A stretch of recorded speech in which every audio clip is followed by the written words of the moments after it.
Okay, the previous video we talked about the combustion engine in relationship to the human brain. And we learned that the human brain is actually using an extensive amount of metabolic energy. And if we're constantly going day after day, month after month, year after year, and we're just constantly moving and churning, and we're not giving ourselves the space to relax, the space to decompress, the space to just the space to, period, right? If we're not giving our brain and our body and our spirit that time to decompress, in the example that we used in the previous video, it overheats and then things start to break down because there's just too much pressure and there's just too much heat. And what we're really looking at, though, is a phenomenon that occurs over a longer period of time because very rarely does a person just behave this way for a day or 2 days. It's usually a pattern of behavior over a course of years or even decades, and sometimes an entire lifetime. And one thing I noticed, and maybe I did it myself at a certain time, is that we start to identify with this, right? How many times have you heard someone say, "Oh, I'm not a night per I'm not a night person, or I'm not a day person. I can't wake up early." Yeah, you don't hear I'm not a night person very often. I'm not a day person. It's just not me. Nope, not Ernest. Well, okay. Because it kind of sounds like now we're starting to identify with a characteristic, something that occurs as a part of who we are. I'm not a day person. But you're just not used to waking up during the day. That's all. It doesn't mean you're not a day person. And really, what is happening is a form of identity being formed around the characteristics that are happening. And the idea here is that when it starts to become years and months, and maybe even, well, let's go the other direction, months and years and even decades of a pattern of behavior, people start to identify with it, or other people even start to judge you and they start to view it as a characteristic of who you are. And so we get these character flaws, which is really just a fallacy. It's not really a character flaw, it's just the conservance and the dynamics of energy. The human being just doesn't have enough energy, doesn't have enough fuel to get the things done that they either want to get done or that they need to get done in some way, shape, or form. So it kind of masquerades. People hold this idea that it's just poor personality traits, that this person is just lazy or they're just unmotivated. So even worse, and I may use this from time to time, but I'm usually just joking. I know that it's not true, but I'm getting older, you know. Sorry. So this is just the way I am. I'm older and I'm just unreliable now. I can't get anything done just because I'm old. Well, no, that's not true. I know I immediately a human being comes to mind who's well into their 70s and they're doing their damn thing. And it's because of consistency. It's because they give themselves time to decompress. They definitely have a go mode, but they also have a pause and rest mode. And they're very sure to balance those two modes. And that's what we're talking about. Without balance, it's just go, go, go, go, go. And then the energy and the system starts to break down. But what is really happening in the body? Well, typically what we're going to be doing is we're going to be focusing on things. Maybe we're focusing on words and language, or we're focusing on ideas, and maybe we're trying to understand something, or there's logic and reason and deduction. And what's happening is that the body is overusing some parts of the brain, but then not using other parts of the brain. And then areas like the prefrontal cortex, for example, start to become basically they're not getting what they need. It's that area of the brain is either overactive or other parts are active in lieu of the prefrontal cortex. And that's where this biomedical breakdown is starting to happen in these different areas of the brain. And of course, the prefrontal cortex, we as human beings have a very developed prefrontal cortex in comparison to other animals. And, that's where a lot of our task positive network and, our focus on certain tasks comes from.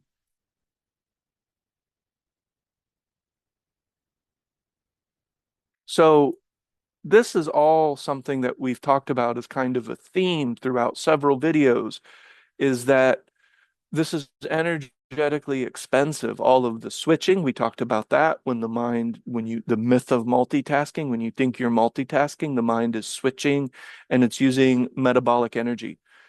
Now, one thing that people may not quickly associate is emotions.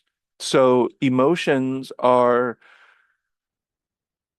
kind of a catch-22 because the emotion is going to be a huge what's the word? It's using the energy, right? So the emotions are guzzling the gas in the tank. So, but then because you don't have the energy that you need, it fuels more emotion, and then you're irritable all the time.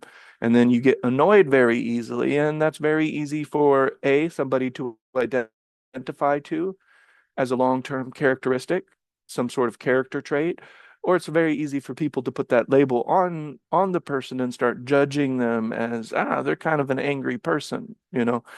Well, is that really the case? Like, are they an angry person, or is there just something physiologically, chemically, hormonally, electrochemically that's occurring that is making them feel that way? And it is. It's like a snake eating its tail, if that's the right. It's kind of just creating itself, and the problem just fuels more of the problem. So the more that you drain your brain's energy, the less you're going to be able to control your own impulses, that you're going to just be more default mode network habit oriented. You'll get more annoyed easily. You will be offended more easily. You might say things that you wouldn't normally say again because the impulse controls are inhibited.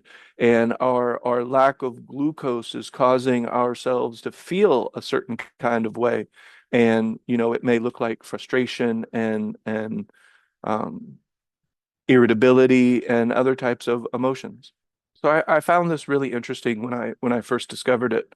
But it's this idea, though, that your brain is affected the more you use your energy, right? So the you wake up, let's just say you have 100 units of energy. I'm just making that up. 100 units. It's just an easy number to work with the numbers. So we have 100 units of energy, and by the time it's I don't know, 5 p.m., let's say we woke up at 8 and we've just been ripping and running the whole time. Well, by the time we get to like 5 or 6 p.m., we're not behaving the same way that we were earlier in the morning. And this study that they did on judges, they've actually done similar studies on different professions, on different professional people, even on athletes and things like that as well. Teachers, I saw one on teachers. The judges one is really interesting because at the beginning part of their day, the judge is more likely to grant parole and is more likely to maybe be more lenient or work with the defendant, and maybe looking for alternative ways to teach a lesson, stuff like that.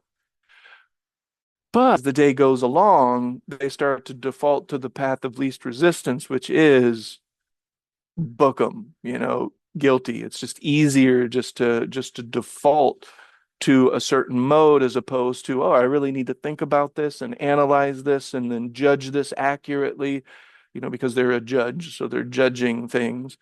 But by the time they get to 6 p.m. or 7 p.m., now their energy isn't the same.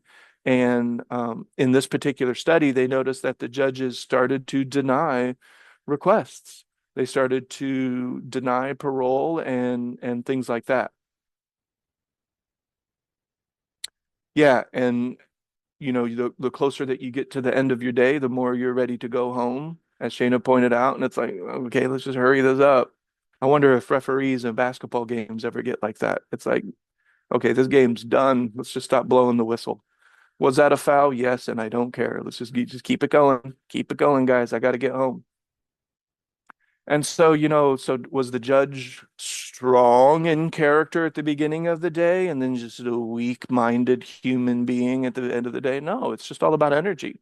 It's not about characteristics or definitive personality traits. The person's not weak or in some way deficient other than energy deficient, right? They're metabolically deficient. They're fatigued. Mind, body, and spirit are all showing signs of fatigue. And then because we tend to default to the default mode network to conserve energy, it takes us back to habits usually that consume energy. And this is the snake eating its tail thing again.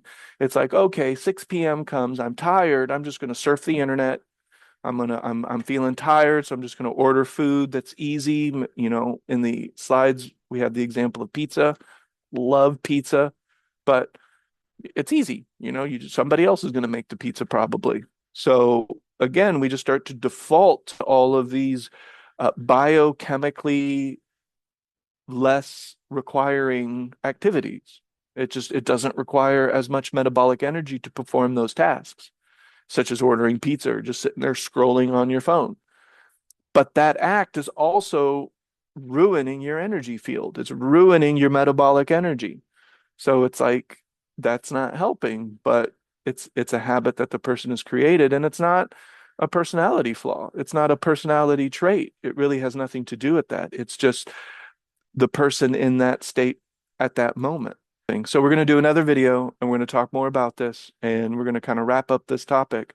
But if you've been following, we're using a lot of energy throughout the day. The amount of energy that we're using affects us on an energy level, on a chemical level, and in a lot of ways, people start to identify with that as who they are, or people are judged by that. And we've just really been focusing on that that's actually not true. You're not a lazy person. You're not a somehow less than just because you just don't have the energy because you just haven't quite learned yet. And that's what we're here to do. We're here to talk about this and learn together ways that we can start to give ourselves space, ways that we can learn to take our attention and our focus back so that we can come up with a solution to this idea of energy burnout. All right, so we have one more video to go. I hope you guys can watch that video as well. But thanks for hanging out, and we'll be back soon.